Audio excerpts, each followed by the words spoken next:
Apakah membajak atau bercocok tanam merupakan pelanggaran ahimsa? Membajak atau bercocok tanam, membunuh serangga di bawah tanah. Tetapi tujuan bercocok tanam adalah untuk menghasilkan biji-bijian. Daripada membunuh makhluk hidup yang sangat diperlukan untuk bertahan hidup. Membunuh makhluk hidup untuk melindungi tubuh seseorang bukanlah pelanggaran ahimsa. Apakah membunuh nyamuk merupakan pelanggaran ahimsa? Membunuh makhluk hidup untuk melindungi tubuh seseorang bukanlah pelanggaran ahimsa. Untuk melindungi tubuh, sangat penting untuk melindungi diri dari nyamuk. Di sini niat kita adalah untuk melindungi tubuh kita dan bukan untuk membunuh nyamuk. Apakah membunuh ular merupakan pelanggaran ahimsa? Seseorang dapat meninggal karena gigitan ular. Oleh karena itu, jika seekor ular masuk ke dalam rumah, membunuhnya bukanlah pelanggaran ahimsa.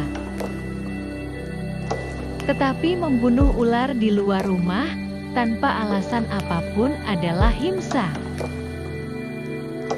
Di sini niat kita bukanlah untuk membunuh ular, tetapi untuk melindungi tubuh kita. Apakah melanggar ahimsa bagi tentara untuk bertempur di perbatasan? Tidak, maksud dibalik para prajurit yang bertempur di perbatasan adalah untuk melindungi negara kita dan bukan untuk membunuh makhluk hidup. Jadi itu bukan pelanggaran ahimsa. Apakah penggunaan kekerasan terhadap pencuri atau perampok merupakan pelanggaran ahimsa? Pencuri atau perampok ingin menjarah atau merampas harta benda kita. Mereka adalah atatai dan penggunaan kekerasan terhadap atatai adalah ahimsa. Di sini maksud kita bukanlah untuk menyakiti pencuri atau perampok tetapi untuk melindungi harta benda kita. Jadi itu bukan pelanggaran ahimsa. Apakah omelan dan teguran orang tua terhadap anak merupakan pelanggaran ahimsa? Alasan dibalik omelan dan teguran orang tua terhadap anak adalah untuk kepentingan mereka sendiri. Orang tua harus melakukan ini untuk mendisiplinkan mereka. Tujuan orang tua bukanlah untuk menyebabkan rasa sakit atau penderitaan pada anak-anak tetapi untuk mereformasi mereka. Oleh karena itu bukanlah pelanggaran ahimsa. Apakah memberikan hukuman yang pantas kepada seorang penjahat merupakan pelanggaran ahimsa?